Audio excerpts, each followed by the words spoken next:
Hello BTS to army, welcome to my channel. और मैं hope करती हूँ कि आपको ये रिक्वेस्टेड वन शॉट स्टोरी पसंद आएगी। किम तायंग अपने बेड में सोया होता है कि उसको रात को बहुत बुरा ख्वाब आता है। ये उस दिन का ख्वाब था जिस दिन उसकी मॉम की उसके साथ लास्ट मीट हुई थी। इसके बाद उसकी मॉम ने इस दुनिया को अलविदा कर दिया था और उनकी डेथ हो गई थी।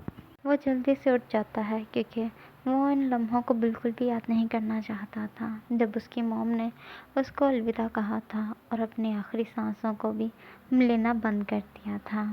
तियोंग को ये मोमेंट याद करना बहुत बुरा लगता है। तियोंग उठकर बैठा था लेकिन उसके जहन में उसके मॉम के आखिरी अल्फाज चल रहे थे कि उसकी मॉम ने तियोंग को प्रॉमिस करने के लिए कहा था कि वो हमेशा अपने डैड के साथ रहेगा। उसका डैड जो भी करे, तियोंग कभी भी उसको अकेला नहीं छोड़ के जाएगा। तियोंग की आंखों में पानी था और तियोंग अपने माइंड में कहता है, मेरी मॉम का कातिल मेरे सामने है लेकिन मैं कुछ कर नहीं सकता क्योंकि वो कोई और नहीं है, वो मेरा ही डैड है, मिस्टर किम है जिनकी वजह से मेरी मॉम की डेथ हुई है। तियोंग ये कहता हुआ बहुत ज़्यादा गुस्से में आ चुका था। उसके बाद तियोंग उठकर जिम के लिए चला जाता है क्योंकि तियोंग को बहुत ज़्यादा गुस्सा आता और उसको लगा कि उसको अपने गुस्से को कंट्रोल करने के लिए जिम में जाकर वर्जिश करनी चाहिए, शायद इससे उसका जहन किसी और तरफ भी आने लग जाएगा। से ही सुबह हो जाती है। तियोंग और तियोंग का डैड दोनों ही डाइनिंग टेबल पर थे और नाश्ता कर रहे थे।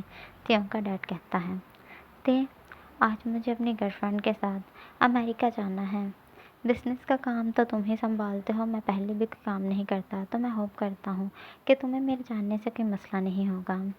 तायंग अपने डैड की तरफ देखता है, कहता है, क्या मुझे कोई फ़र्क पड़ता है आप कहाँ से आए हो, कहाँ जाते हो, कहाँ पर आपने रात गुजारी, कहाँ पे आपका दिन गुजरा, मुझे इन सब से कोई फ़र्क नहीं पड़ता है। तो इस वजह से मुझे अभी भी कोई फ़र्क नहीं पड़ रहा। तियोंग ये कहने के बाद खाना खाना शुरू कर देता है। तियोंग का डैड वहाँ से उठ के चला जाता है क्योंकि तियोंग के डैड को तियोंग बहुत ज़्यादा बदतमीज़ लगता है। वो तियोंग से बात करना पसंद नहीं करता क्योंकि उसको तियोंग थोड़ा भी पसंद नहीं है। वो तियोंग से प्यार तो करता है, तियोंग की जान तो नहीं लेना चाहता है, लेकिन वो ये चाहता है तियोंग सारी प्रॉपर्टी अपने डैड के नाम कर दे, जो कि तियोंग नहीं कर रहा। इस वजह से उसका डैड चाहता है कि तियोंग कहीं दूर चला जाए ताकि मिस्टर किम बिल्कुल अपनी आज़ादी से लाइफ स्पेंड कर पाए। इस वजह से मिस्टर किम को तियोंग से नफ़रत है क्योंकि हर एक चीज़ पर तियोंग का राइट है और उसको हर चीज़ के लिए तियोंग से इजाज़त लेनी पड़ती है। तियोंग नाश्ता करने के बाद ऑफिस में चला जाता है और मिस्टर किम भी मिसेस पार्क के घर पर आते हैं। मिसेस पार्क मिस्टर किम को देखकर बहुत ज़्यादा हैप्पी होती हैं और उसको हक कर कर बहुत क्लोजली मिलती हैं। लेकिन जब वो देखती हैं कि किम का चेहरा बहुत ज़्यादा उदास है तो कहती हैं, मिस्टर किम क्या हुआ, आप बहुत ज़्यादा टेंशन में हैं। मिस्टर किम कहते हैं, तुम तो जानती हो मेरे बेटे को, वो किस कदर बदतमीज़ है। मेरा मूड ख़राब करने के लिए सिर्फ उसका मॉर्निंग में मेरे साथ नाश्ता करना ही बहुत है। वो नाश्ता करता हुआ भी मेरा मूड ख़राब कर देता है। मिसेस पार्क कहती हैं, आप रिलैक्स हो जाएं, मुझे बिल्कुल भी नहीं समझ आ रही तियोंग कितना ज़्यादा बदतमीज़ क्यों है। क्या आपकी वाइफ बहुत ज़्यादा बदतमीज़ थी या तायंग की वो अच्छे से परवरिश नहीं कर पाई। ज़्यादातर बच्चे जैसे बड़ों को करता देखते हैं वैसे ही करते हैं, आप तो बिल्कुल भी ऐसे के नहीं हैं। फिर तियोंग अपनी मॉम पे गया होगा, इस वजह से मुझे लगता है कि वो आपकी वाइफ भी कुछ ज़्यादा बदतमीज़ होगी। मिस्टर किम कहते हैं, थोड़ी सी तो थी बदतमीज़, बहुत ज़्यादा ज़िद्दल थी, मेरी कोई भी बात नहीं मानती थी, बस अपनी ही बात मनवाती थी। तियोंग यकीनन अपनी मॉम पर गया है क्योंकि मिसेस किम बहुत ज़्यादा रिच थी और उनको मुझसे प्यार हो गया था। मैं एक पुअर बॉय था लेकिन उन्होंने फिर भी मुझसे शादी की, जबकि उनकी फैमिली में कोई भी एग्री नहीं था, लेकिन उन्होंने ज़िद करके मेरे साथ शादी की। मिसेस पार्क कहते हैं, क्या आप भी मिसेस किम को पसंद करते थे। मिस्टर किम चुप हो जाते हैं। मिस्टर किम अपने माइंड में कहते हैं, मिसेस पार्क अब आपको क्या बताऊँ मैं किस किस लड़की को पसंद करता था। मुझे तो नाइट स्टैंड करने का शौक़ था, वो बस एक लड़की ज़िद्दल थी जिसने मुझसे शादी कर ली। बाकी लड़कियों के साथ तो मैं नाइट स्टैंड करता था और उसके साथ भी सिर्फ नाइट स्टैंड का ही इरादा किया था। फिर मिस्टर किम स्माइल करते हैं और कहते हैं, हाँ खूबसूरत थी, इस वजह से मुझे भी वो पसंद आ गई, लेकिन बाद में पता चला कि उससे ज़्यादा भी हसीन लोग मौजूद हैं। वो ये कहते हुए मिस्टर पार्क की तरफ स्माइल करते हुए देख रहे थे। मिसेस पार्क थोड़ी सी स्माइल करते हैं। फिर मिस्टर किम कहते हैं, वैसे आपके हस्बैंड को तो आपकी बिल्कुल कदर ही नहीं थी, इसमें यही वजह है कि शायद आपको डिवोर्स देके चला गया, शायद उसका पता ही नहीं था कि आप किस कदर हसीन हैं। मिसेस पार्क स्माइल करती कहती हैं, वो एक स्मोकर था, ड्रिंकर था, यूँ आप कह सकते हैं कि हर तरह का नशा करता था, इस वजह से मुझे पसंद नहीं था। हम दोनों की हमेशा लड़ाई होती थी, फिर हम दोनों ने डिवोर्स का इरादा कर लिया। फिर मिसेस पार्क कहती हैं, खैर छोड़ें, हम कैसे की बातें कर रहे हैं। आज हम दोनों ने तो अमेरिका में जाना था क्योंकि वहाँ पे कुछ आपका वर्क था। मिस्टर किम स्माइल करते हुए कहते हैं, काम तो बस इतना था कि मैं आपका मूड फ्रेश करने के लिए आपको वहाँ लेके जाना चाहता था। वैसे भी यहाँ आपका बेबी जिमिन, जिसकी वजह से हमें बिल्कुल भी आपस में टाइम स्पेंड करने का टाइम मिलता ही नहीं है। इस वजह से मैं चाहता हूँ कि हम आपस में कुछ पर्सनल टाइम स्पेंड करें। मिसेस पार्क मना कर देती हैं। मिसेस पार्क कहती हैं, नहीं, मैं जिमिन को अकेले नहीं छोड़ के जा सकती। आप तो जानते हैं ना, जिमिन बहुत ज़्यादा शैतान है, वो बिल्कुल भी अकेला नहीं रह सकता इस घर में। मिस्टर किम को मिसेस पार्क की यही बात बहुत बुरी लगती है कि कभी भी वो उनके साथ टाइम स्पेंड करना ही नहीं चाहती। उनको कभी कभी ऐसा लगता है कि मिसेस पार्क उनसे प्यार ही नहीं करती हैं। वो बहुत ज़्यादा उदास चेहरा बनाते हुए कहते हैं, हम 2 साल से रिलेशन में हैं, लेकिन आप कभी भी मेरे साथ टाइम स्पेंड करना चाहते ही नहीं हैं। मिसेस पार्क कहती हैं, किम, ऐसी बात नहीं है, मैं तुम्हारे साथ टाइम स्पेंड करना चाहती हूँ, लेकिन तुम जानते हो ना कि जिमिन अभी बिल्कुल भी अकेला घर में नहीं रह सकता है और मैं जिमिन के सामने कोई भी ऐसी हरकत नहीं कर सकती जिसकी वजह से जिमिन मुझसे हेट करें। ये कहने के बाद मिसेस पार्क भी बहुत ज़्यादा उदास चेहरा बनाते हैं क्योंकि मिसेस पार्क मिस्टर किम को बहुत ज़्यादा पसंद करते हैं और 2 साल से दोनों रिलेशन में भी हैं। मिस्टर किम अपने माइंड में कहते हैं, ये खूबसूरत क्या है कि इसका गुरूर ही नहीं पाया जाता है। मैं इतनी लड़के के साथ नाइट स्टैंड किया है, इसके साथ भी नाइट स्टैंड कर इसको छोड़ना चाहता हूँ, लेकिन नहीं, इसका तो कहीं गुरूर ही नहीं पाया जाता है। ये खुद को टच करने भी नहीं देती है, बस यही कहती है जब शादी होगी तब टच करूँगा। भला इसकी भी शादी हुई हुई है और मेरी भी शादी हुई हुई है, हम थोड़ी ना बच्चे हैं जो भी शादी वाला खेल शुरू कर दें। ये कहते हुए मिस्टर किम बहुत ज़्यादा गुस्से में थे और मिस्टर किम वहाँ से चुपचाप उठकर चले जाते हैं। मिसेस पार्क को बहुत बुरा लग रहा था। उनको मालूम हो चुका था कि मिस्टर किम उनसे खफा हो चुके हैं। वो अपने माइंड में कहती है, किम गलत नहीं सोच रहा। वैसे भी किम मुझे बहुत ज़्यादा प्यार करता है और मेरे लिए बहुत कुछ करता है, मेरी हमेशा हेल्प करता है और मैं मिस्टर किम के साथ थोड़ा सा भी रोमांटिक बिहेवियर नहीं करती हूँ। मैं जल्दी ही जिमिन से बात करके मिस्टर किम के साथ शादी कर लूँगी और फिर होल लाइफ उनकी एक अच्छी वाइफ बनकर लाइफ स्पेंड करूँगी। दूसरी तरफ मिस्टर जॉन और मिसेस जॉन का इकलौता बेटा जॉन जंगकुक, जो देखने में बहुत ज़्यादा खूबसूरत है और बहुत ज़्यादा हॉट है।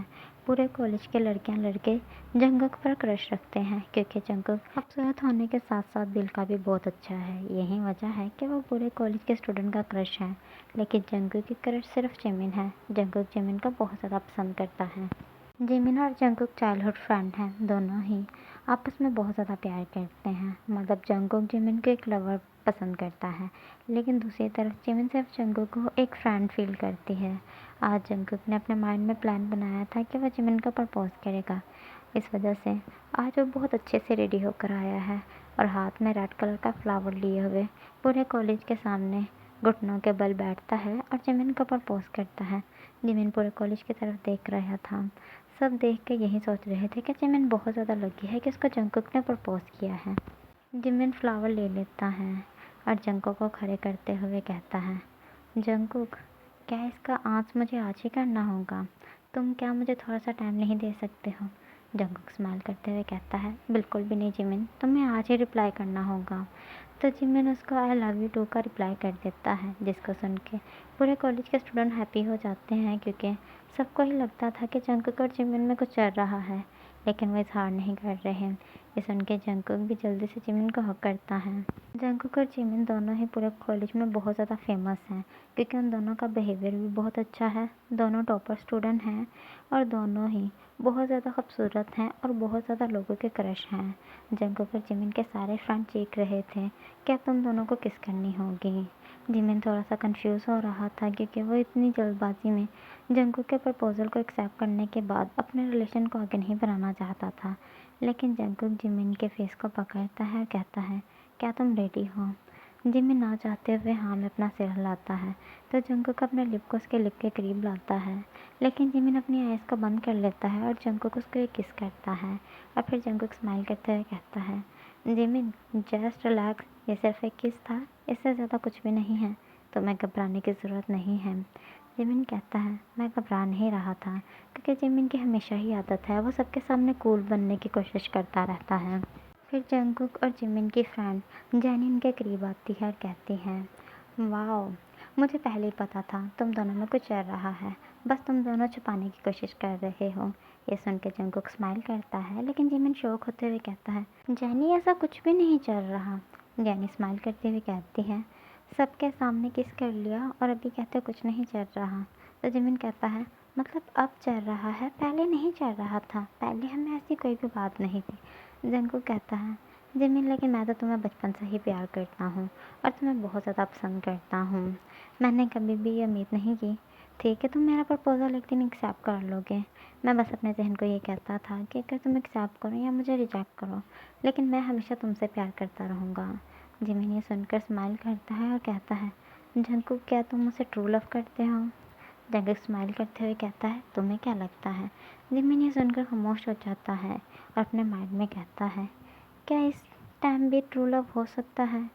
ये यकीन कर पाना थोड़ा सा मुश्किल है, लेकिन मैं यकीन करता हूँ कि फिर मुझे भी एक दिन जंगकुक से ट्रू लव होगा। जंगकुक कहता है, जिमिन तुम्हें पता है जब मैंने तुम्हें पहली बार देखा था तो तभी मैं तुम्हारे लिए फीलिंग्स रखने लगा था। जिमिन ये सुनकर शॉक हो जाता है और कहता है, इन सब बातों पे यकीन कर पाना मुश्किल है। जंगकुक कहता है, तुम्हें अभी तक मुझसे ट्रू लव नहीं हुआ, जब तुम्हें ट्रू लव होगा तो तुम्हें इन बातों पे यकीन होने लगेगा। जिमिन अपने माइंड में कहता है, मैंने तो जंगकुक को कई बार देखा है, लेकिन मेरे दिल में अभी तक जंगकुक के लिए कोई फीलिंग्स नहीं आई। क्या धीरे धीरे फीलिंग्स आएंगी? जब मैं और जंगकुक रिलेशन में आ गए हैं अब फीलिंग्स आएंगी। लेकिन मेरे साथ ऐसा क्यों नहीं हुआ कि मैं जंगकुक को पहली बार देख के ही उसके लिए फील करने लगूँ? जिमिन के माइंड में बहुत ज़्यादा सवाल थे, क्योंकि जिमिन बहुत ज़्यादा एक्साइटेड था कि उसको ट्रू लव हो, लेकिन जिमिन को अभी तक ट्रू लव नहीं हुआ था। जैनी कहती है, जिमिन, जंगकुक, ऐसे नहीं बात चलेगी, तुम दोनों को मुझे ट्रीट देनी होगी। वैसे भी कॉलेज में बाकी सारे भी तुम्हारी फ्रेंड्स हैं, लेकिन मैं सबसे क्लोज़ फ्रेंड हूँ ना, इस वजह से मैं तो बिना ट्रीट लिए नहीं मानने वाली, मुझे तो ट्रीट चाहिए। जंगकुक स्माइल करते हुए कहता है, बस इतनी सी बात है। तो ठीक है, मैं आज रात को तुम दोनों को एक अच्छे से रेस्टोरेंट पे लेके जाऊँगा और वहाँ पे तुम लोगों का जो दिल करे वो करना, जो खाने पे दिल करे वो करना, क्योंकि मैं पूरा रेस्टोरेंट तुम दोनों के लिए बुक करूँगा। जंगकुक ये कह के स्माइल कर रहा था, क्योंकि जंगकुक आज बहुत ज़्यादा खुश था। दूसरी तरफ मिसेस पार्क मिस्टर मिन को मनाने की बहुत ज़्यादा कोशिश कर रही थी। मिस्टर मिन नहीं मान रहे थे, इस वजह से मिसेस पार्क कहती हैं, मैं तुम्हारे साथ इसी वीक के अंदर अंदर शादी कर लूँगी और तुम जो बोलोगे शादी के बाद तुम्हारे साथ वहीं करूँगी। अब तो मूड हैप्पी कर लो। ये सुनते ही मिस्टर किम स्माइल करते हैं और अपने माइंड में कहते हैं, वैसे भी त्योंग को भी घर में एक लेडी चाहिए जो त्योंग को मोम की तरह प्यार कर पाए। तो ठीक है, मिसेस पार्क के साथ मैं नाइट स्टैंड करूँगा और जब मेरा दिल बढ़ जाएगा तो मैं उनको छोड़ दूँगा। इसके बाद वो और त्योंग घर पे रहेंगे और मैं बाहर अपने कोई नई गर्लफ्रेंड बना लूँगा। मिस्टर किम ये सोचते हुए बहुत ज़्यादा हैप्पी थे, क्योंकि मिस्टर किम बहुत अच्छे से जानते थे कि मिसेस पार्क बहुत ज़्यादा मासूम है, वो उनकी बातों में बहुत ईजीली आ गई थी। जिमिन के आते ही मिसेस पार्क सारी बातें जिमिन को बता देती हैं कि वो किसी लड़के को बहुत ज़्यादा पसंद करती हैं, बल्कि वो कोई लड़का नहीं है, वो भी पहले से शादीशुदा है और उसका भी एक बेटा है। जिमिन को इस चीज़ से ज़रा एतराज़ नहीं था, क्योंकि जिमिन पहले से ही जानता था कि उसकी मॉम मिस्टर किम को पसंद करती हैं। जिमिन के मानने पे भी मिस्टर किम बहुत ज़्यादा अच्छे हैं, उसकी मॉम की हमेशा हेल्प करते हैं। जिमिन ने कभी मिस्टर किम को लाइव तो नहीं देखा, लेकिन तस्वीरों में हमेशा देखा हुआ है, वो देखने में बहुत ज़्यादा खूबसूरत थे। जिमिन कहता है, तो आप कब कर रही हैं मॉम शादी? तो मिसेस पार्क स्माइल करती कहती हैं, इस वीक के अंदर अंदर। तुम बताओ किस दिन शादी करनी चाहिए? जिमिन स्माइल करते हुए कहता है, मुझे लगता है कि सैटरडे बिल्कुल गुड रहेगा आप दोनों की शादी के लिए। संडे को मेरी भी छुट्टी होगी और मैं भी आप लोगों के साथ थोड़ा सा एंजॉय कर पाऊँगा, और इसके बाद अगर आपका हनीमून का प्लान बन जाए तो ये तो बहुत ज़्यादा अमेजिंग होगा। जिमिन स्माइल कर रहा था। उसकी मॉम कहती है, बस करो जिमिन, तुम मुझे अब टेस्ट करने की कोशिश कर रहे हो। ये कहने के बाद वो वहाँ से चली जाती हैं, क्योंकि उनको मिस्टर किम के साथ कुछ टाइम स्पेंड करना था, शॉपिंग करनी थी, क्योंकि इस वीक के अंदर अंदर शादी करना उनके लिए आसान नहीं था, उनको बहुत ज़्यादा अरेंजमेंट करने थे।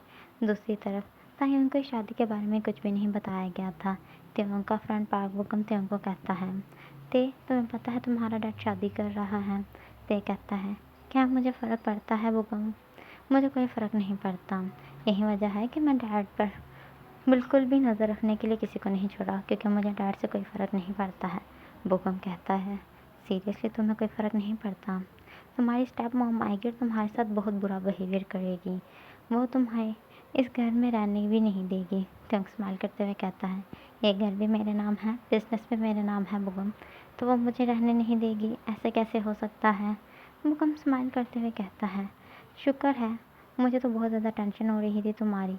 अब मेरी जान में जान आई कि मेरे दोस्त की ज़िंदगी को कोई भी नहीं ख़राब कर सकता है। सही वक्त गुजर जाता है। सैटरडे की नाइट थी और त्योंग अपने घर में काउच पर बैठा हुआ अपने डैड का वेट कर रहा था, क्योंकि उसका डैड आज नहीं आया था। तो ये बहुत ज़्यादा शौक था। वो जानता तो था कि उसके डैड की शादी होने वाली है, लेकिन उसे ये नहीं पता था कि उसके डैड की आज शादी होने वाली है। उसका डैड, मिसेस पार्क और जिमिन तीनों ही घर में एंटर हो रहे थे। त्योंग उनको देख के ही समझ चुका था कि जिस लड़की ने वाइट गाउन पहना हुआ है, मतलब उसके डैड की उसके साथ शादी हुई है और वो शादी करके सीधा यहीं पे आ रहे हैं। त्योंग उनको देखकर रूड फेस बनाते हुए कहता है, क्या आपने इनके साथ शादी की है? तो त्योंग का डैड कहता है, अपनी नई मॉम को अच्छे से हेलो करो, तुम्हारी न्यू मॉम बहुत अच्छी है। तो त्योंग कहता है, मुझे इसमें कोई इंटरेस्ट नहीं है, बस मैं इतना चाहता हूँ कि आप टाइम से घर आ जाया करें, क्योंकि हमारे बहुत ज़्यादा एनिमी हैं और मैं नहीं चाहता कि कोई आपको हार्म करे। त्योंग ये कहने के बाद रूम में जाने लगता है, लेकिन वहाँ पर खड़ा जिमिन त्योंग को बहुत गौर से देख रहा था, क्योंकि त्योंग देखने में बहुत ज़्यादा खूबसूरत, गुड लुकिंग और बहुत ज़्यादा हॉट था और त्योंग बहुत ज़्यादा फिट था। जिमिन को बिल्कुल ऐसा फील हो रहा था कि जैसे उसका हस्बैंड मटेरियल उसके सामने है। जैसे का जिमिन ड्रीम में अपना हस्बैंड देखता है, बिल्कुल त्योंग वैसे का ही है। त्योंग ने जिमिन को एक नज़र भी नहीं देखा था, वो चुपचाप वहाँ से चला गया था। त्योंग अपने रूम में जाने के बाद ड्रिंक करने लगता है। दूसरी तरफ मिस्टर किम और मिसेस पार्क अपने रूम में चले जाते हैं, क्योंकि उनकी नई नई शादी हुई थी और आज ऑफकोर्स उनकी फर्स्ट नाइट थी। जिमिन खुद को तन्हा फील कर रहा था। जिमिन को समझ नहीं आ रही थी कि वो क्या करे। फिर जिमिन अपने माइंड में कहता है, वो मेरे हायुंग हैं तो मुझे जाकर उनसे बात करनी चाहिए, उनसे मिलना चाहिए। शायद मैं उनसे अच्छे से बात करूँगा तो वो भी मेरे अच्छे से बात करने लगेंगे और हम दोनों आपस में अच्छे फ्रेंड बन जाएंगे। जिमिन ये कहने के बाद त्योंग के रूम में आता है और वो देखता है कि ये बहुत ज़्यादा ड्रिंक कर रहा है। वो वहाँ पर बहुत ज़्यादा शौक होते हुए उसके सामने आता है और उसके काउच पर बैठ जाता है। त्योंग उसकी तरफ देखता है और कहता है, तुम यहाँ क्या कर रहे हो? तुम्हें अपने रूम में जाना चाहिए। वैसे भी तुम एक छोटे बेबी हो और छोटे बेबीज़ को ड्रिंक नहीं करनी चाहिए। जिमिन कहता है, मैं नहीं करता। त्योंग कहता है, फिर तुम मेरे रूम में क्या कर रहे हो? जिमिन कहता है, मैं आपसे बात करने आया हूँ। क्या आप मेरे हायुंग हैं? देखें, अगर आप मेरे हायुंग हैं तो मुझे पहले बता दें, और अगर आप कोई और हैं और मेरे हायुंग यहाँ पे नहीं हैं तो मुझे उनके बारे में कुछ बता दें, क्योंकि मैं बहुत ज़्यादा एक्साइटेड हूँ अपने हायुंग को देखने के लिए। त्योंग कहता है, क्या मतलब? जिमिन कहता है, मिस्टर किम के बेटे की बात कर रहा हूँ, किम तायोंग की। मैंने नाम सुना है लेकिन देखा नहीं है। मैं अपने हायुंग को मिलना चाहता हूँ। त्योंग कहता है, हाँ तो ठीक है, मैं मिस्टर किम का बेटा किम तायोंग हूँ, तो इस हक से मैं तुम्हारा हायुंग हूँ। मैं तुम्हें ऑर्डर कर रहा हूँ कि जाकर चुपचाप से अपने रूम में जाकर सो जाओ। जिमिन शौक होते हुए त्योंग की तरफ देखता है और कहता है, हायुंग, मैं आपको इस वजह से नहीं हायुंग बनाना चाहता था। क्या आप मुझे सोने के लिए बोलें और मैं जाकर सो जाऊँ? मैं आपके साथ थोड़ा टाइम स्पेंड करना चाहता हूँ, बातें करना चाहता हूँ, आपके बारे में जानना चाहता हूँ और आपको अपनी ज़िंदगी के बारे में भी बताना चाहता हूँ। तो त्योंग कहता है, मुझे ज़रा इंटरेस्ट नहीं है तुम्हारे साथ अपनी बातें शेयर करने में। मेरा एक फ्रेंड है, अगर मुझे बातें शेयर करनी होंगी तो मैं उसके साथ शेयर करूँगा। क्या तुम्हारा कोई फ्रेंड नहीं है? जिमिन कहता है, नहीं, मेरा एक फ्रेंड है, बल्कि एक नहीं, दो हैं। त्योंग कहता है, मुझे इंटरेस्ट नहीं है। तायोंग ये कहने के बाद काउच से उठकर बेड पर जाकर लेट जाता है और अपनी दोनों आइज़ बंद कर कर ऐसे मेंटेन करने की कोशिश करता है जैसे तायोंग सो चुका है। जिमिन त्योंग के करीब आता है और उसके फोरहेड से बालों को पीछे करते हुए कहता है, हायुंग तो सच में बहुत ज़्यादा खूबसूरत है, लेकिन ये कितनी गलत बात है। ये मेरे हायुंग हैं और मैं इनके लिए कुछ फील कर रहा था अपने दिल में। ये मेरी बदकिस्मती है। मैंने अपने मन में बहुत ज़्यादा प्रेयर की थी कि काश के ये मिस्टर किम के बेटे ना हों, लेकिन मेरी किस्मत ख़राब है, अब ये मेरे हायुंग हैं। फिर जिमिन त्योंग के वॉशरूम में जाता है और टॉवल को गीला करके लाके त्योंग के फेस को क्लीन करने लगता है, क्योंकि उसके माउथ से बहुत ज़्यादा ड्रिंक की स्मेल आ रही थी। ड्रिंक उसके ड्रेस पे भी गिरी हुई थी। जिमिन ये सब क्लीन कर रहा था। तायंग जो उठा हुआ था वो बहुत ज़्यादा शॉक था कि जिमिन उसका इतना अच्छे से क्यों ध्यान रख रहा है, क्योंकि उसने जिमिन की बातों पर बिल्कुल भी गौर नहीं किया था। वो तो सिर्फ अपने मॉम के बारे में सोच रहा था कि उसके डैड को शादी नहीं करनी चाहिए थी। तायंग का माइंड बस इन सब चीज़ों में ही उलझा हुआ था। जिमिन तायंग के फेस को क्लीन कर ही रहा था कि जिमिन की फिंगर तायंग की लिप पर लगती है। तायंग टाइटली अपनी आंखें बंद कर लेता है क्योंकि उसको थोड़ा अजीब लग रहा था। तायंग ने किसी को भी अपने इतना ज़्यादा क्लोज नहीं आने दिया था। दूसरी तरफ जिमिन के भी दिल में बहुत अजीब फीलिंग्स थी। उसका दिल पहले से ही तायंग को देखकर कुछ न्यू फीलिंग्स ले रहा था। अब तो कुछ और जिमिन फील करने लगा था। जिमिन कहता है, ओ हायुंग की लिप कितने ज़्यादा सॉफ्ट हैं। जिमिन ये सब अपने माइंड में कह रहा था। तायंग अपने आइज़ को ओपन करता है और कहता है, तुम्हें यहाँ से जाना है या मुझे सेकंड रूम में जाना पड़ेगा। तायंग बहुत ज़्यादा गुस्से में था। जिमिन घबराते हुए वहाँ से उठ के जाने लगता है। ओके बीटीएस टू आर्मी, आज के लिए इतना ही बहुत है। मैं होप करती हूँ कि आपको ये पार्ट पसंद आएगा। प्लीज़ आर्मी फ्रेंड मुझे ये भी बता दें कि ये विमन बनानी है या जैकब बनानी थी। आप जैसा बोलेंगी मैं वैसे ही कर दूँगी। अगर इन तीनों को इकट्ठे रखना है तो ये भी कमेंट में बता देना प्लीज़।